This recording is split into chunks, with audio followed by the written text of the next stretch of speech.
Hello everyone, welcome back to another video. Today I will show you how to delete your YouTube account on mobile.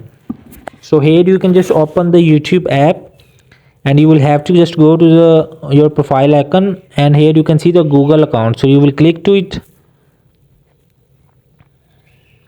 It will be loading. So you can just go to data and privacy. So you can a little bit scroll down,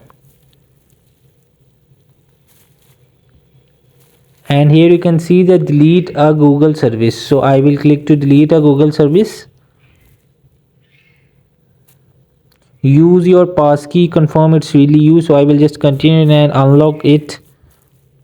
So after this process you will able to delete it. So you will see there is YouTube, and you will just have, if you want to delete your YouTube account from the mobile, so you can just click this delete icon and your account will be deleted.